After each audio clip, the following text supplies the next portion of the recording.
വയനാട് പുനരധിവാസവുമായി ബന്ധപ്പെട്ട് ഡിവൈഎഫ്ഐ നിരവധി ഇടപെടലുകൾ നടത്തിയിരുന്നു. അതിലേറ്റവും പ്രധാനപ്പെട്ട ഒരു ഇടപെടൽ ജൂലൈ മാസം 31-ാം തീയതി ഡിവൈഎഫ്ഐയുടെ സംസ്ഥാന ഭാരവാഹികൾ എന്ന നിലയിൽ ഞങ്ങളവിടെ നടത്തിയൊരു പ്രഖ്യാപനത്തിൻ്റെ ഭാഗമായിട്ടുള്ള വീട് നിർമ്മിക്കാനാവശ്യമായ പണം സമാഹരിക്കുന്ന പരിപാടിയായിരുന്നു.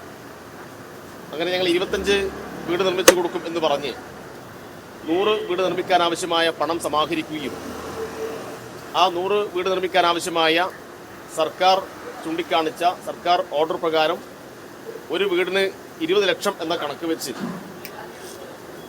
20 കോടി രൂപ സർക്കാർ നിർദ്ദേശിച്ച അക്കൗണ്ടിൽ ഞങ്ങൾ നിക്ഷേപിച്ചതാണ്. പക്ഷെ ഇപ്പോൾ കഴിഞ്ഞ ഒരു 2 ദിവസമായി ഡിവൈഎഫ്ഐ ഈ പണം സർക്കാർ നൽകിയിട്ടില്ല എന്ന ആക്ഷേപവുമായി ഈ Kanugolu UDF league Congress cyber സംഘങ്ങൾ വ്യാപകമായ കള്ളപ്രചരണം അഴിച്ചുവിടുകയാണ്. ആ കള്ളപ്രചരണം അങ്ങനെ തന്നെ ജനങ്ങൾ വിശ്വസിക്കുമെന്ന് നിങ്ങൾ കരുതുന്നില്ല.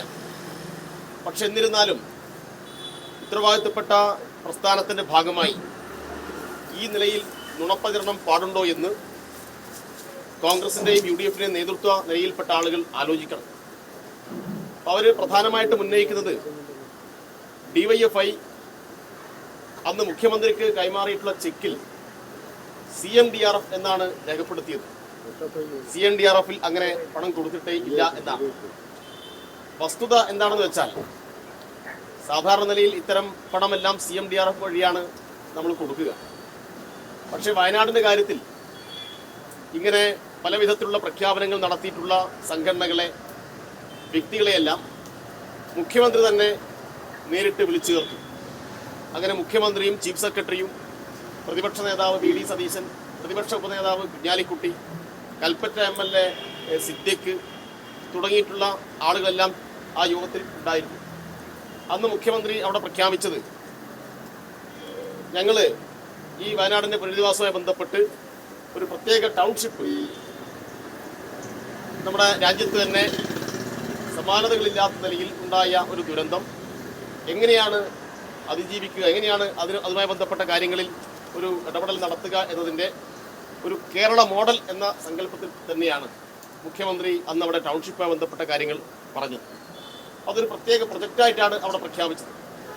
ആ പ്രൊജക്റ്റ് അതുമായി ബന്ധപ്പെട്ട ഉദ്യോഗസ്ഥന്മാർ നിങ്ങളെ സമീപിക്കുമെന്നും അപ്പോൾ അവരുമായി ആശയവിനിമയം നടത്തി അവർ നിർദ്ദേശിക്കുന്ന പ്രകാരം പണം കൈമാറണം എന്നുമാണ് ഞങ്ങളെ അറിയിച്ചത്.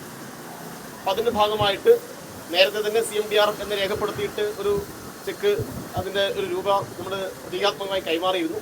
പക്ഷെ പിന്നീട് മുഖ്യമന്ത്രിയുടെ ഉൾപ്പെടെ നിർദ്ദേശാനുസരണമാണ് വയനാട്ടിലെ ടൗൺഷിപ്പ് നിർമ്മാണത്തിന് ഉണ്ടാക്കിയിട്ടുള്ള ആ പ്രത്യേക പ്രൊജക്റ്റിൻ്റെ ഭാഗമായി എടുത്ത അക്കൗണ്ടിലേക്ക് ഞങ്ങൾ പണം കൈമാറിയത്. അപ്പോൾ ആ പണം കൈമാറിയതിൻ്റെ വിശദമായ രേഖകൾ ഞങ്ങൾ ഇന്നലെ പുറത്തുവിട്ടിട്ടുണ്ട്. പക്ഷേ വ്യാജമായ ഒരു പ്രതീതി ഉണ്ടാക്കി ഞങ്ങൾക്കെതിരായി വലിയ ആക്ഷേപം ഉന്നയിക്കുകയാണ്.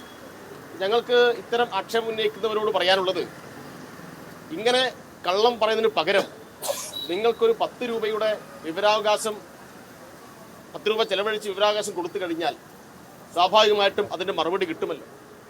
ഇപ്പോൾ കോൺഗ്രസിൻ്റെ നേതാക്കന്മാർ പ്രത്യേകിച്ച് VD സതീശനോട് ഞങ്ങൾക്ക് അഭ്യർത്ഥിക്കുവാനുള്ളത്, നിങ്ങളിങ്ങനെ ഈ അനുയായികളെ വിട്ട് ഫേസ്ബുക്കിലും വാട്സപ്പും വഴി ഈ സന്ദേശങ്ങൾ പ്രചരിപ്പിക്കുന്നതിന് പകരം ധൈര്യമുണ്ടെങ്കിൽ ഒരു പത്രസമ്മേളനം നടത്തിയിട്ട് ഡിവൈഎഫ്ഐക്കെതിരെ നിങ്ങൾ അനുയായികളെ കൊണ്ട് ഇപ്പോൾ പറയിപ്പിക്കുന്ന കാര്യങ്ങൾ പറയാനുള്ള ധൈര്യം ഉണ്ടോ എന്നാണ്.